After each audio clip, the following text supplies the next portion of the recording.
who is our ideal customer? Who can we serve best? There's a very simple test. You go to a property, you look out the window. If you see a beach, you see a lake, you see mountains, or you see a winery, or you see a golf course, or you are nearby any of those, that's a good vacation rental. Welcome to the Rental Property Owner and Real Estate Investor Podcast, brought to you by the Rental Property Owner Association, providing benefits and services to real estate investors and rental property owners for over 48 years. With your host, Brian Hamrick from Hamrick Investment Group. This episode is sponsored by Green Property Management, now offering a $250 per unit project allowance to new clients in West Michigan. Find out more at livegreenlocal.com. And RCB and Associates, helping real estate investors and small business owners navigate the complex world of health insurance and Medicare benefits at rcbassociatesllc.com. Hello and welcome to episode 325. Today, we're going to have a conversation about vacation rentals. What does the data tell us about their growth and viability in the coming years? What are the trends in the industry? And where should you be looking to invest here in the U.S.? And here to have that conversation with us is Marcus Rader, CEO and founder of Hostaway, the all-in-one vacation rental management software. Marcus, welcome to the show. Brian, thank you very much for having me here. So you're an expert on vacation rentals. Tell us a little bit about your relationship with that space in real estate investing. And also, some of the data that you're looking at that might give us some idea of where it's heading in 2022 and beyond. My pleasure. First of all, Hostaway, we're a technology solution ideally for vacation rental property managers. Now, vacation rentals are different from a lot of real estate investment in the sense you need hands-on management because you might have a tenant change several times a week. There's just so many things that go on. You can't do it remotely. As a result of that, many investors, they use property managers for short-term rentals unless they happen to live very nearby or have family nearby. Now, what we do at Hostaway is we provide technology to these property managers. And as a result of that, we get a unique insight on how they operate their business. And more importantly, we get unique insights on their numbers, their metrics, whether they have a lot of properties coming and going, new investors that they're working with, or whether the current ones are expanding, and so on. We currently have our customers manage almost 40,000 properties, which may not sound like a large amount, but considering that the biggest markets that we are in are quite limited, they're usually luxury properties or single family homes in very popular vacation areas. So they're not scattered around the world or even the country. They're on the coasts, they're in the mountains, they're next to the lakes. So there's quite a limited inventory and we have a high market penetration there. So those are the areas that I can talk about confidently and that our data can support. Let's talk about the areas that you're in. And by the way, can anyone anywhere in the country use Hostaway, or are you localized to only certain areas? It's actually a global company. We got a global user base, although right now, due to the US is a big internal market and many other tourist markets, they depend on international travel, which still is limited today. So, but yes, you can use Hostaway no matter where you are in the world. That's great to know. So your insight, it basically spans the globe. Yes. And let's talk about the areas that you're most familiar with and where you see vacation rentals really thriving. So first of all, I think we can divide the country into two separate areas, but it's going to be a bit hard compared to, let's say, traditional ways of doing it. You can talk about cities or urban, or you can talk about West Coast, East Coast. You can talk about high income or low income areas and so on. You can't really do that with vacation rentals. The way we typically communicate internally within our company when we try to figure out who is our ideal customer, who can we serve best, there's a very simple test. You go to a property, you look out the window. If you see a beach, you see a lake, you see mountains, or you see a winery, or you see a golf course, or you are nearby any of those, that's a good vacation rental. Now, those things, they exist all over the country. They can be in cheap or expensive locations. They can be in the north or in the south, on the west, on the east. Almost every state has those type of locations. But those are the ones that are really booming now. The only thing I can say is that very few of them are in the cities, especially the big cities tend to not have that. So let's say if you're going golfing, you would probably not end up going to a hotel room in Manhattan. That's not a good golf location. Whereas many places in Florida or Arizona would be perfect for that. Or if you're going to, well, they don't have a lot of wineries in downtown LA either. So I would divide the market into those two segments. You have the big cities and then places where people live. But then the vacation rental areas, they are doing exceptionally well right now. And they're doing well on many different fronts. First of all, actually, there's three fronts. First of all, the prices have gone up. And if you follow real estate prices in Maine or in New York compared to Florida, you can see that Florida has gone up more. That's not coincidental. Same thing with Arizona, Texas, California, compared to, for example, Minnesota. And the other thing that has gone up is the occupancy rate. This is something that short-term rentals, it's part of the equation of investing into short-term rentals is the occupancy rate. But it's not about maximizing it. You don't need to rent it out 100% of the time. What's more important is how do you maximize the overall revenue and how do you minimize the expenses? That's what makes a profit. But the interesting shift that's happened in the last couple of years regarding the occupancy is that you can have higher occupancy rates. And I can give an example from Florida because it's one of the biggest markets in the country for vacation rentals. It's also one of our biggest markets. Last summer was almost fully booked. And to those who live in Florida, you know that being in Florida in the summer is not necessarily a pleasant experience. It can be quite hot and humid. And that's why typically vacation rentals in Florida, they tend to be fully booked in the winters, maybe spring, maybe fall, and they tend to be empty in summers. But last summer, they were all fully booked. And the same thing is happening with the cottage market up north. They tend to be fully booked in summer, but last winters or the last two winters, we've seen them get a lot of bookings in the winter from people living in cities who normally would rent them for a week in the summer or a weekend in fall. They could now rent them for an entire month, and that drove the occupancy rate higher. And the third number that has gone up is the ADR, the average daily rate. That's basically how much you're paying to stay there for 24 hours. That one has gone up a lot, and it's not necessarily related to the price of the properties or the occupancy rates. It's mostly related to the supply. So there's a limited supply of rentals available, and there's many different factors for that. One of them is longer stays.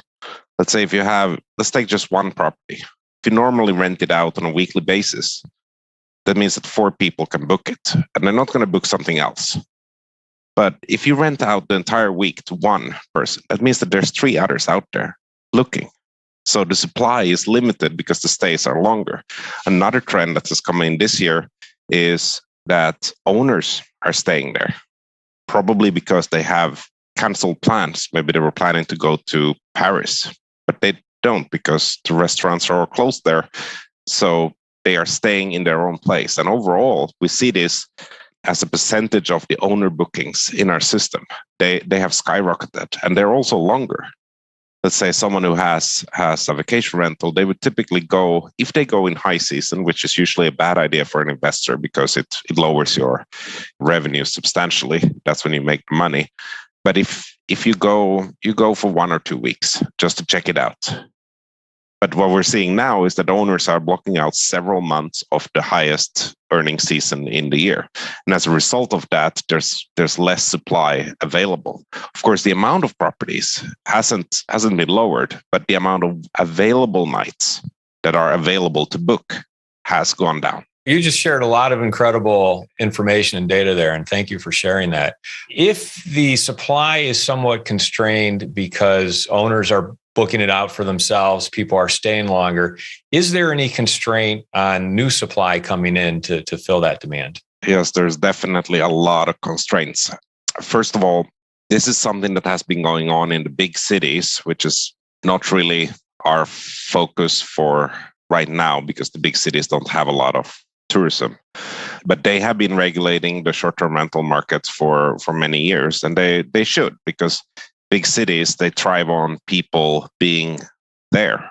If you remove all the people from a city, it's no longer a city. Now, for those people to be there and do their city things, they have to have a place to live. If you turn everything into hotels and short-term rentals, nobody can live there. Suddenly the city isn't alive anymore. So cities have a very big interest in making sure that they regulate it properly. That's something that limits supply.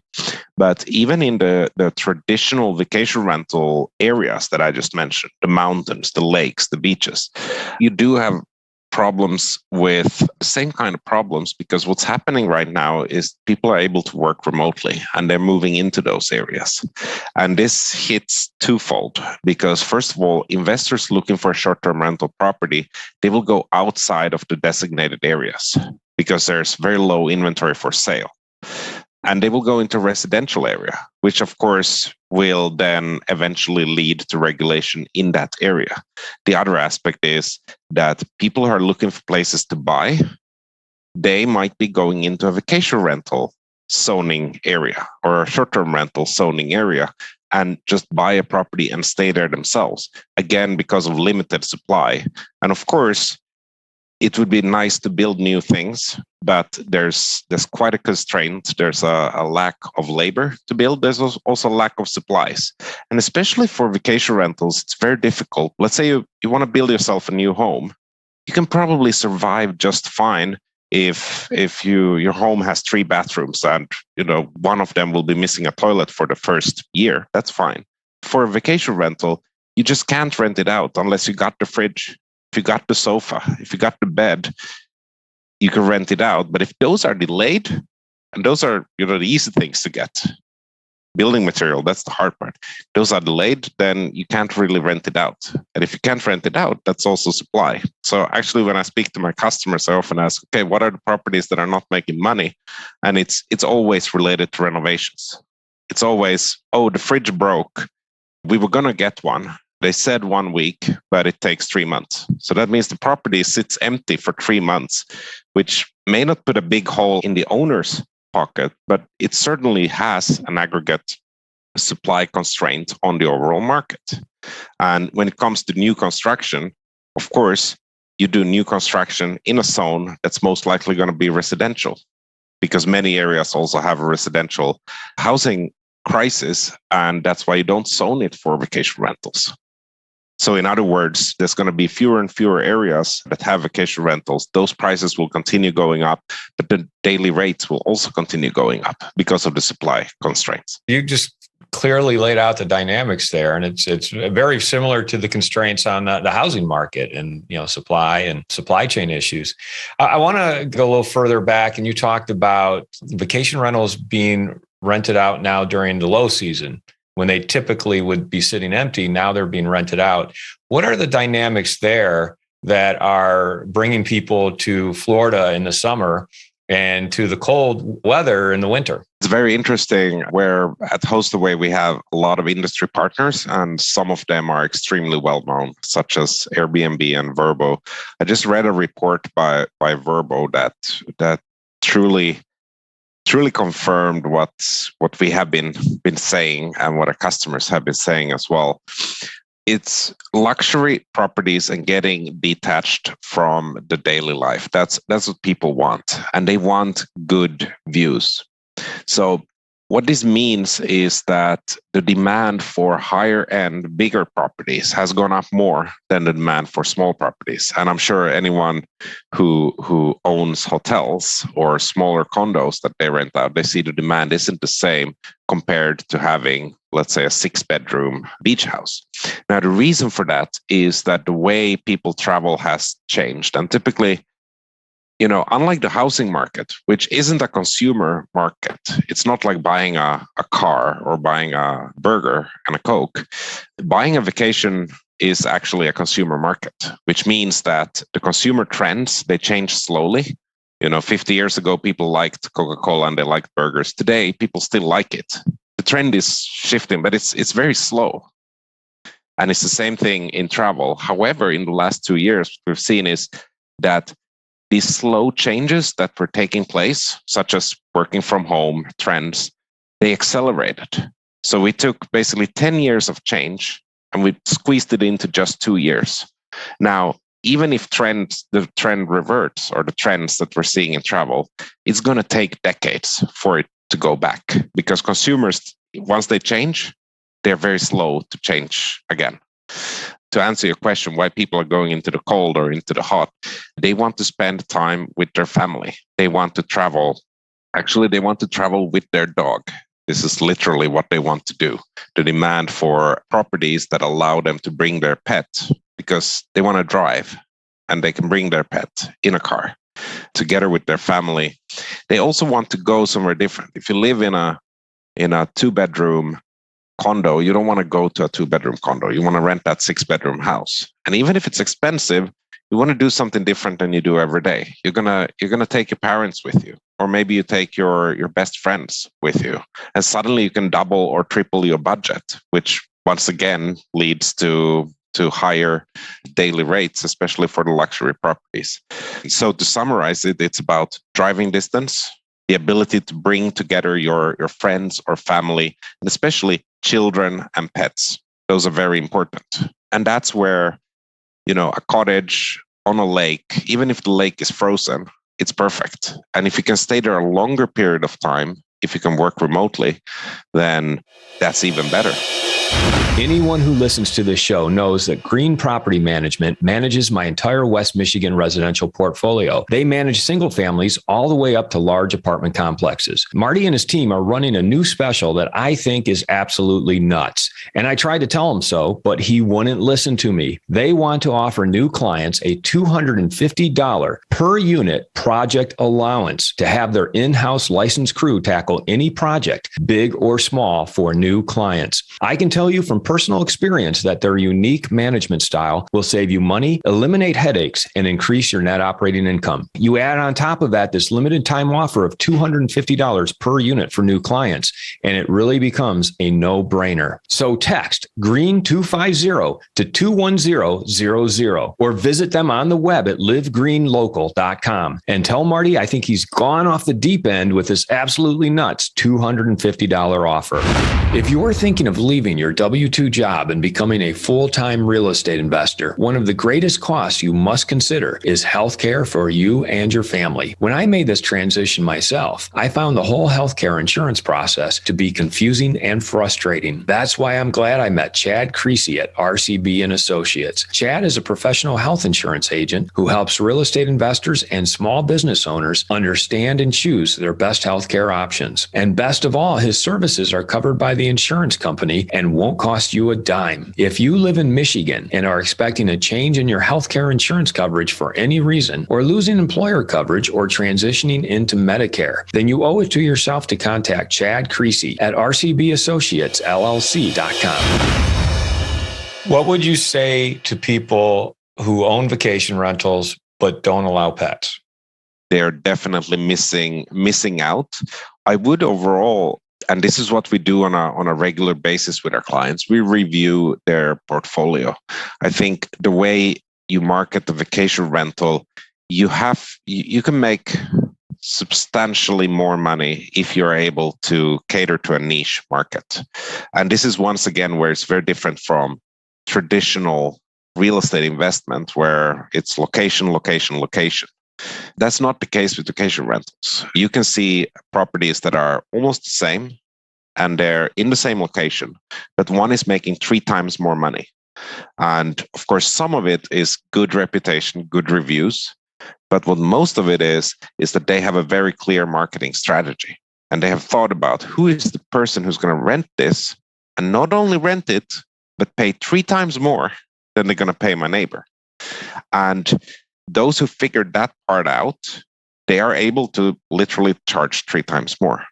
And maybe that mix includes someone who has a pet. Maybe that marketing mix includes someone who has a special orientation, a hobby, or maybe they have children. Or maybe they don't have children. Maybe they want to rent a place that's absolutely not child friendly. But it doesn't matter. What matters is you got to see, are you making the average on the market? If you are and you're fine with it, that's okay. But if you want to make 2 or 3 times more than everyone else on the market, that is possible. But then you're going to have to look at, who do you want to attract? Who is going to pay? And you'd be surprised to find that quite often it might be someone who wants to bring their pets. Let me give you some examples here. Let's say someone is buying several cabins on lakefront property, but they're smaller cabins. Would you steer them away from that because they're smaller units and you're seeing people wanting to pay more for the larger properties? Or is there a niche there that you can find the market for it? Oh, there is absolutely a niche there. First of all, there's a big trend now called glamping, glamorous camping, but it's taken a step further. So it's not about putting a tent in the middle of the desert and then renting that out on Airbnb. It can be things like containers, or I think they're called micro units, these very tiny homes. That's what they're called, tiny homes. And it's part of the same trend where people want to consume less. They do want to consume, but they just want to consume less. Water bottles is another example. A lot of people don't want to buy water bottles anymore because it's bad for nature. So instead, there's a huge market for reusable or refillable water bottles. It's the same thing with tiny homes. People want to go on a vacation. They don't want to take the plane because it's bad for the planet. They want to drive. They don't want to rent a massive house that could cost a lot of energy to cool down or to heat. And so they want to rent something small, something simple, something basic, maybe in a location that you don't have to cool or heat all the time and waste a lot of energy. And that's also a niche market, but a lot of consumers have a lot of money in. So I wouldn't say it's a bad idea at all if you can market it that way. If you just market it as a smaller option compared to the real good property, then you're not going to attract a lot of revenues there. But of course, the location also matters. You always have to look at the end consumer. This is a consumer business. It's not driven by market forces like the rent. Let's say you got a 3-bedroom house in a city, in a certain neighborhood. The rent is going to be about the same as another 3-bedroom house in the same neighborhood, in the same city, assuming the conditions are the same. That's not at all what vacation rentals is like. Vacation rentals is where you can take something and turn it into something different. Like Coca-Cola can charge a higher price for a very similar drink to Walmart brand drink that costs 20%. That's what vacation rentals is about. So it's all about, are you able to identify who's going to come there? Why are they coming there? What needs do they have? And can you satisfy those? And can you communicate that you will deliver on those needs? If you can, then it's absolutely going to be a good investment. So how do you communicate that? Is it merely a choice of words that you use in the description? Is it the amenities that you offer? I mean, how do you really drive that home with the end user? Sometimes it's extremely simple. I think pets is a good example. I saw one that pet-friendly beach house. I mean, it's really not rocket science. You got a beach house, you can make it pet-friendly by calling it pet-friendly beach house. And I thought that was just so brilliant. But yeah, you have to research the competition. So you have to, first of all, know who you're trying to rent to. And maybe you even talk to them. Take one person, try to create, it's called a buyer persona. It's very basic marketing, but you need something like a gender, you need an age. Then they're about to make a decision. They're going to go on vacation. But why are they making the decision? And what is the decision-making process like? When are they making the decision? You need to find out all those things. And in best case, you can find a real person who has those opinions, who can tell you, yeah, I'm going to go on vacation next summer and I'm going to make the decision now. And this is what matters to me. If you can find that person, that's one thing you keep in mind. And then you need to go and look at your competition. So don't start with an idea. Oh, I'm going to make this space-themed, child-friendly vacation rental cottage in the mountains. That's probably going to end up badly. Instead, take this buyer persona and imagine that you were them and go and look what properties are available in the area. What are they marketing? What are they selling? Maybe the person who wants to rent that cabin in the mountains, they like mountain biking. Maybe all the other cabins are advertising great for fishing. Well, there you have your niche. There's 10 suitable cottages, 11 of them are great for people who fish. Then you can be that one that says, you like mountain biking? Well, this is the place for you. And there you found your niche. It's that simple, but it's not, you can't just choose it and then pray. You need to actually look at, first of all, who are the consumers? Second of all, what is the competition? Do you have any insight as to what descriptions drive the most traffic? Like you said, pet-friendly beach house. Are there certain terms that just like 100% nail it for the audience? That would actually be a really interesting data report that we haven't run. So I just have anecdotal knowledge about this, but I always study when I see a property that's performing really well. We actually saw some data from, I can't mention which one, but it's one of the biggest rental sites online. And they had compared all the properties that we have to their comparable units. And they saw that our properties make 91% more than comparable units. And I asked them if we can use it in marketing. And they said, yeah, as long as you make it clear that it doesn't mean that someone who joins you will make 91% more. But I just wanted to mention that because we do track, how do the properties of our customers perform. And whenever we see some that perform really well, I go in and have a look and see what is it that makes it magical. And it's actually surprisingly simple tricks. First of all, the photos. They need to not only cater to that audience that wants to book the place, but they need to be absolutely gorgeous. And more importantly than the photos, all 30 of them, is the one photo. The one photo that's shown in the search results. So it's called a cover picture. That one has the biggest impact out of all the factors. Something that I'm still surprised that it works really well is when they use very simple marketing terms. They can use the term luxurious, fabulous, wonderful, amazing, best. Those kind of words really work, but they have to be in combination for something. For example, amazing cabin for mountain biking. But adding, I don't know why it's like that. I find it a bit strange. You think someone who's booking a holiday, if you see two identical houses, one says, this is a nice house, and the other one says, this is an amazing house. People actually book the one that says, this is an amazing house. It's weird to me, but that's just what I see when I work with this on a daily basis. One thing more I wanted to mention, and this is something that a lot of property managers and also even owners who, by the way, if you're an owner there and you're renting out your place, you're probably making better money than if it's professionally managed because you're able to cater the service. You might live nearby and you give better support for the guests. But one thing that both of these groups often miss is the amenities.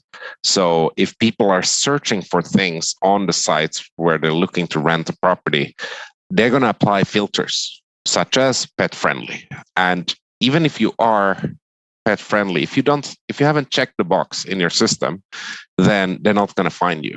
And this makes a massive difference. Sometimes they search for keywords. That's also possible.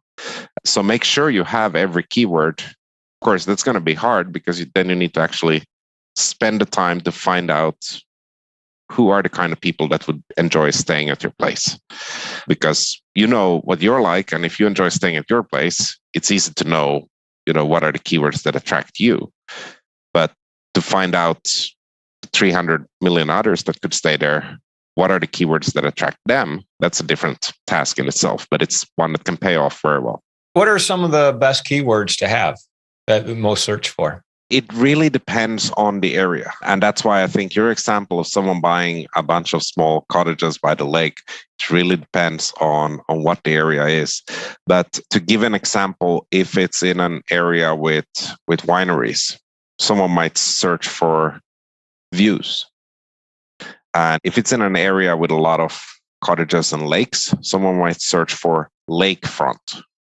And of course, these aren't words that you can throw in unless you actually have those amenities. Someone might want a hot tub. They might want to rent boats. They might want to have bikes available. They might want a fireplace, barbecue.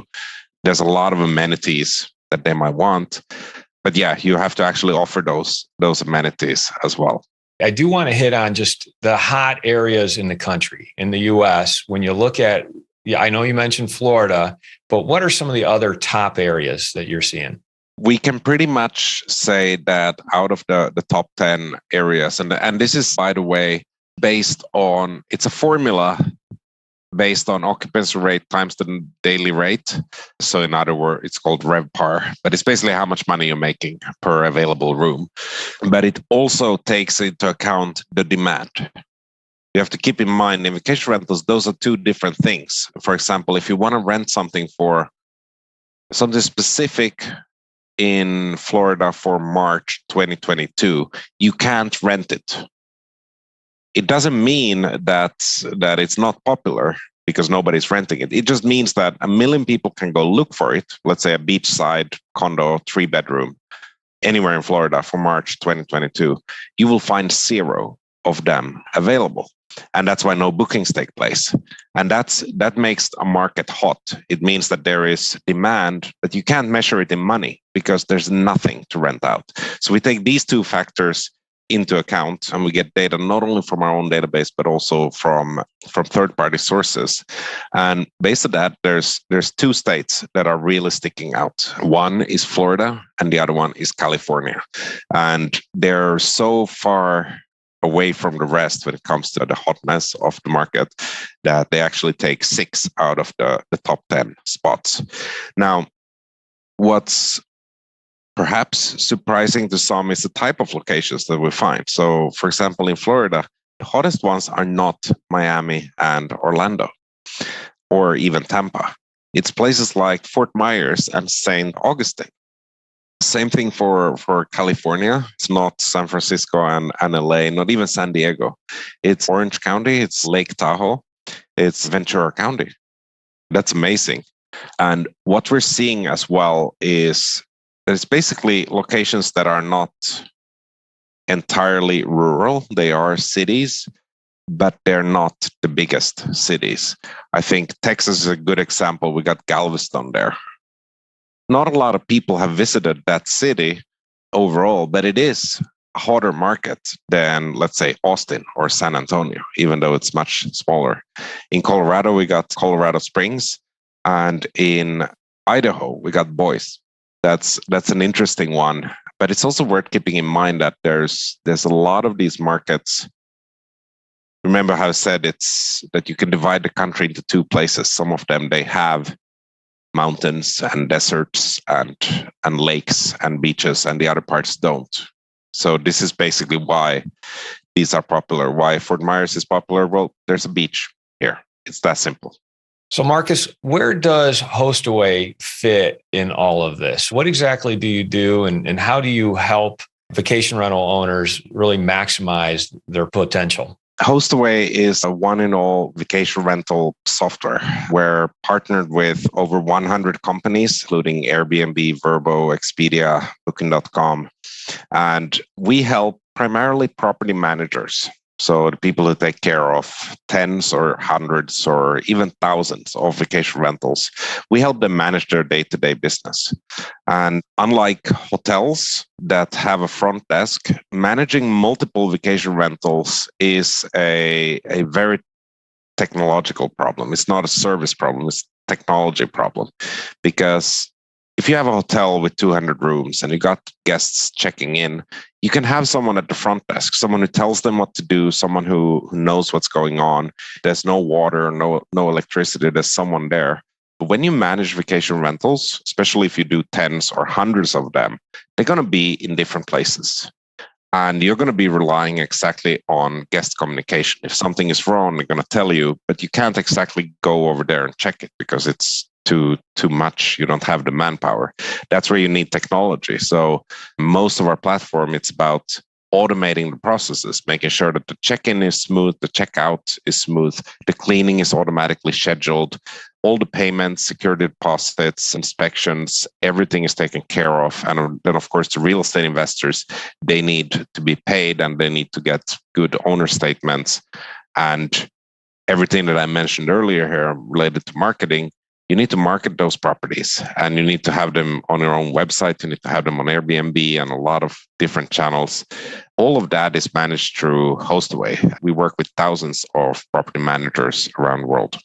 Am I hearing you correctly in that Hostaway makes sure that the cleaning people get in there and turn the units, and that if there's a problem with the customer or the client or whatever, that they have a person to call that will take care of it? Do you take it that far? We provide the technology for that. So the property management company, they hire their own cleaners or they work with an external cleaner.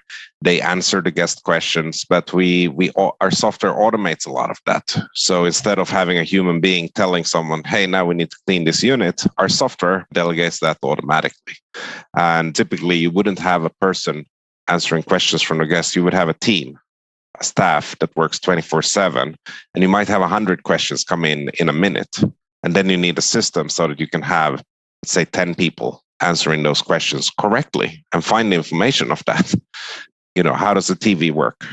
Well, that's an easy question if you have your own vacation home. But if you manage 1,000 of them, you got 1,000 different TVs. Nobody really knows unless you got a system such as Hostaway in place so that your staff can give the right answers to the right guests. I heard you say earlier that one of the large companies, Airbnb or Vrbo, and I don't know if you can say which, put out something that said that Hostaway helps their clients get 91% more income from the rental. What does that mean and how is that possible?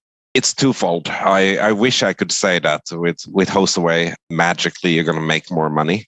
That's not at all the case. It is the case in some cases where there's a lot of low-hanging fruit available and we're able to identify that and help the property manager. Mostly it's because we're a tool for professional property managers. We help them save time, save money, and make more money.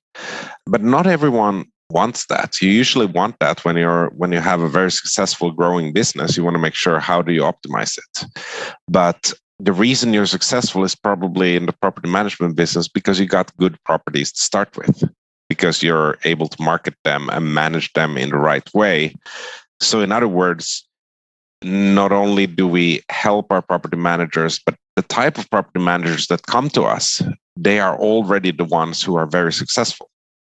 And that's why they want to work with us, because they recognize the need to improve their service and improve their profitability.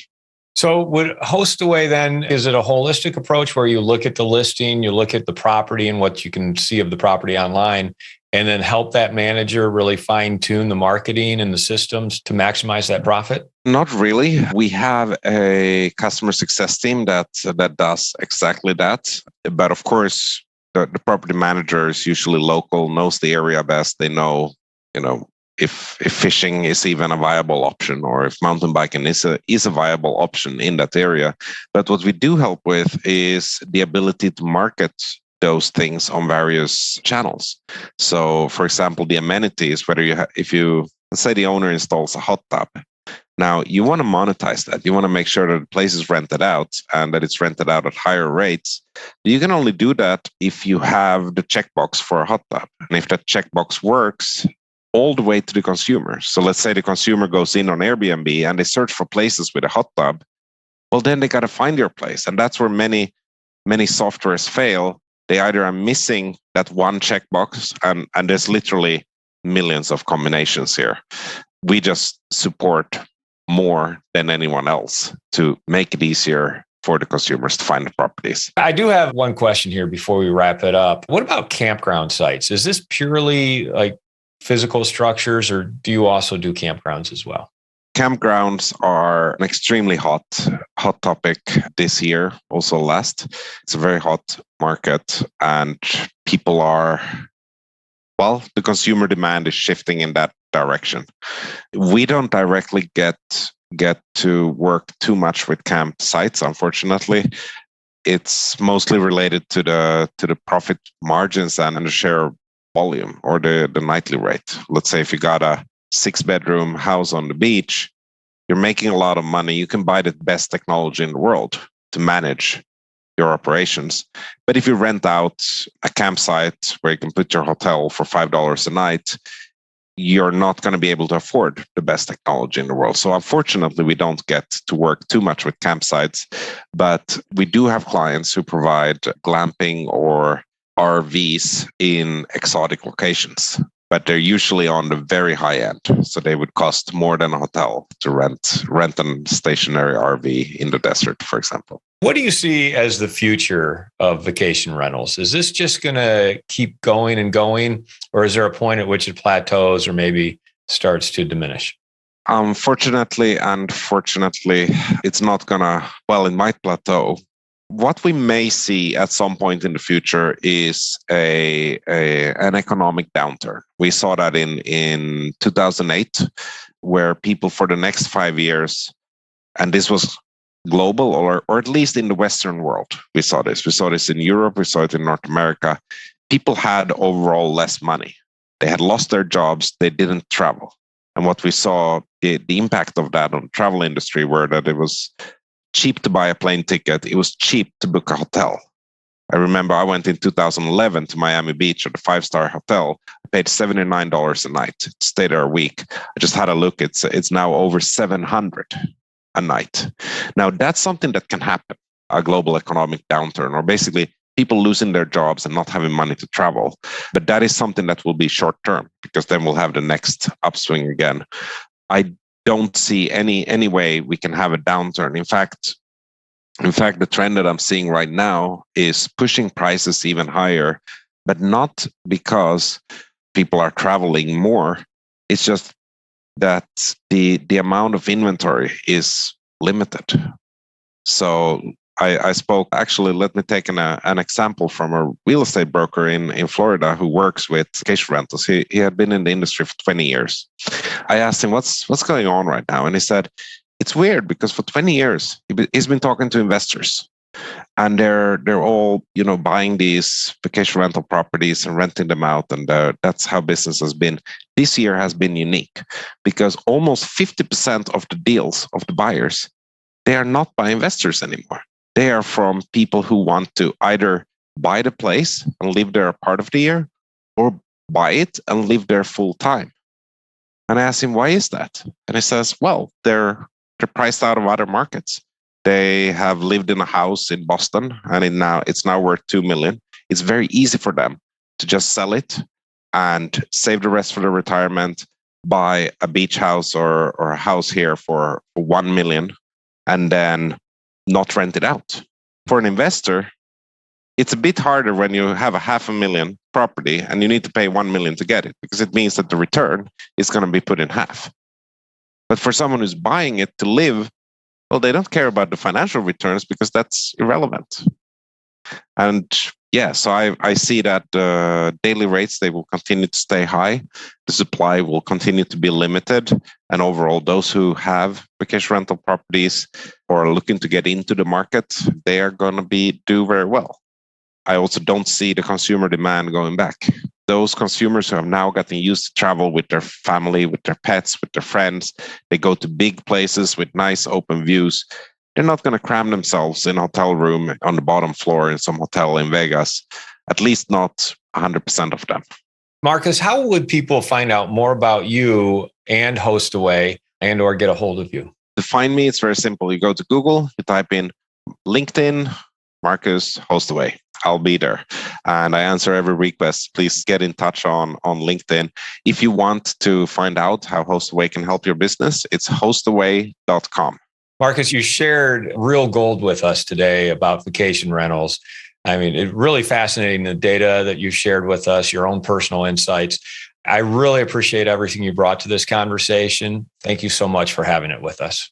Thank you very much for having me. Looking forward to be here again. I want to thank everybody for listening to this episode. I'm your host, Brian Hamrick from Hamrick Investment Group, and you can find out more about me by going to higinvestor.com. That's higinvestor.com. And you can also ask questions and join us on Facebook by going to RPOA, Rental Property Owner and Real Estate Investor Podcast. This episode was sponsored by Green Property Management, now offering a $250 per unit project allowance to new clients in West Michigan. Find out more at livegreenlocal.com. And RCB and Associates, helping real estate investors and small business owners navigate the complex world of health insurance and Medicare benefits at rcbassociatesllc.com.